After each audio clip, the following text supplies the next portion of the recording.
Welcome back to CVM at Sunrise. As we continue on security, we're talking about areas of expertise that encompass a broad spectrum of capabilities, which include business process integration, process automation, and of course, ever more important, cyber security.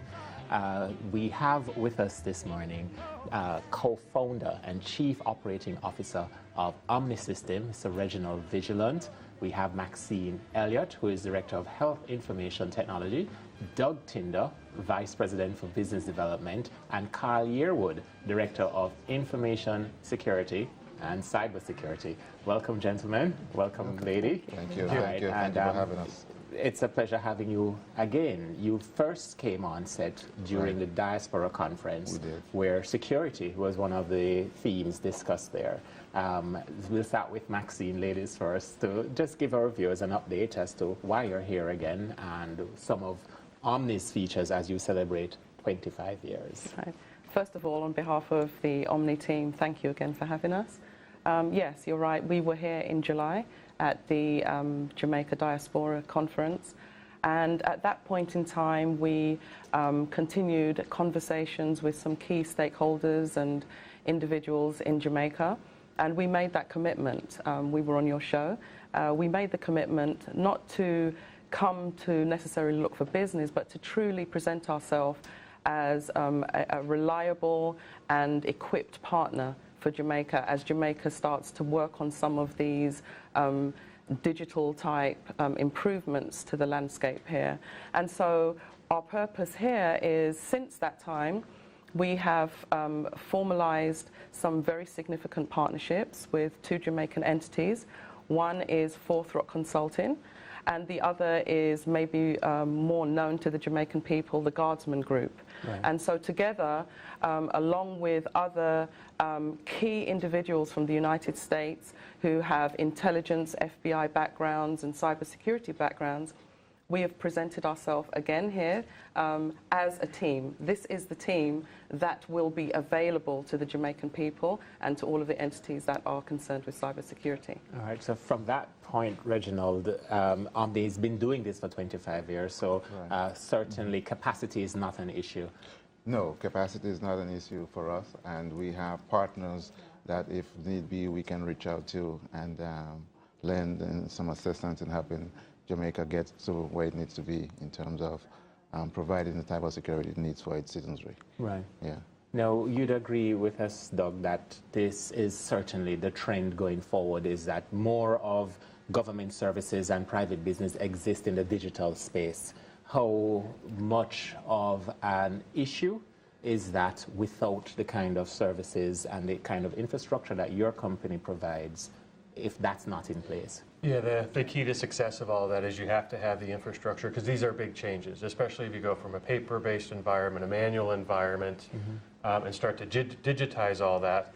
You have to have the processes down right to be successful, and there is a learning curve to adapt to that. But once you adapt to it, you're so much more efficient, you're so much more secure, and you've got so much more control. Yeah. And takes us now to the Carl, because when everything is paper-based, the most you have to deal with is the physical space for the filing cabinets and the documents.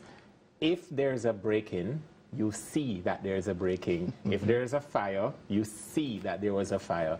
With the cyberspace and the digital world, you can have people parallelly accessing this information, and you may not know immediately it happens. How important is your role to prevent that? Yeah, my role is, that's why it's important, as everything basically is now going to the cloud.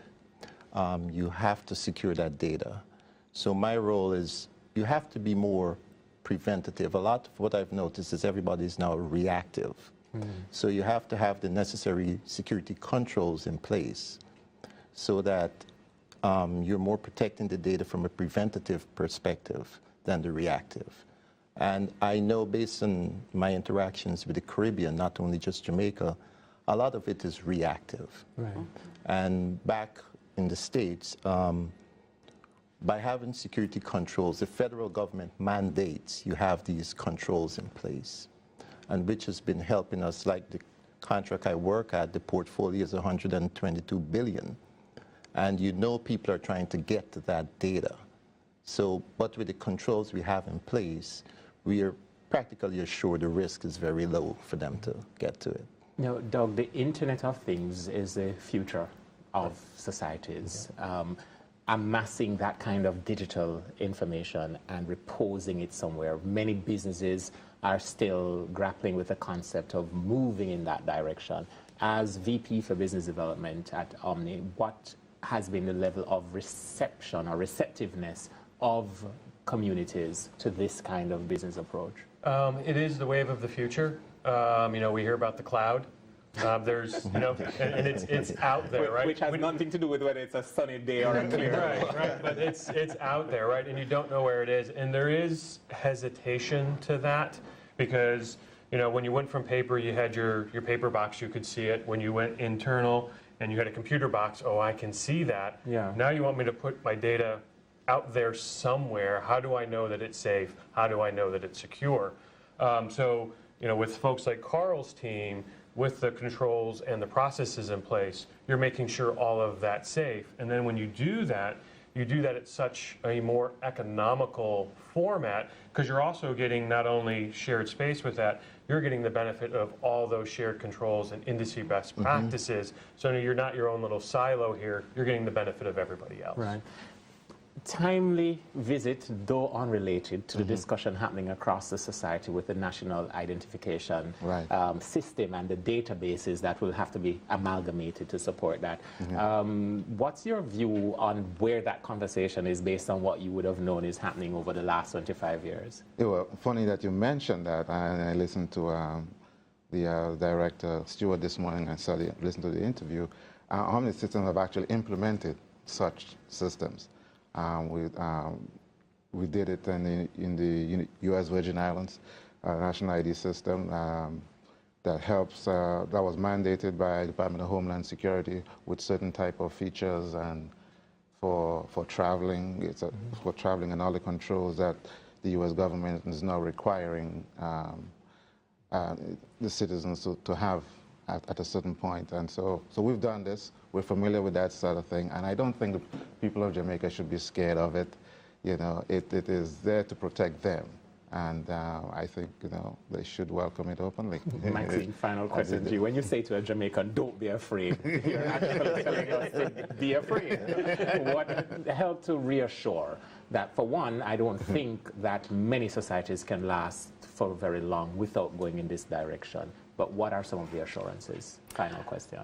Okay, so one of the things that I do want to put out there before I answer your question directly is the different aspects to implementing a solid and reliable cybersecurity framework. And you've heard the gentleman to my right speak about controls and the physical assets and access points and things like that. But in a very good cybersecurity program, there's also the governance aspect to it. Right. And so that allows any entity or government agency that is interested in putting such a framework in place to look at things like policy development. With the policy development, it allows you to be able to communicate effectively and accurately what this program is all about, the role you play in it, and how you can be, proactive and aware of the risks and the different strategies to take to avoid those risks. And with that also comes not just communication, but training and awareness. Right. And I'm sure that the government here will look at that as that phase presents itself. But also with that, I think it's like saying, what would you do? Would you build a big house and put all of your prized possessions in one place and leave the door unlocked and go to sleep at night? I think I'd be more fearful if that was the way of things. What we're proposing, and I believe in concert with what the government is proposing, is to keep your door locked so that you, your family, and everything that is of value to you is kept protected. All right. Thank you very much, Maxine. And that's our program for this morning.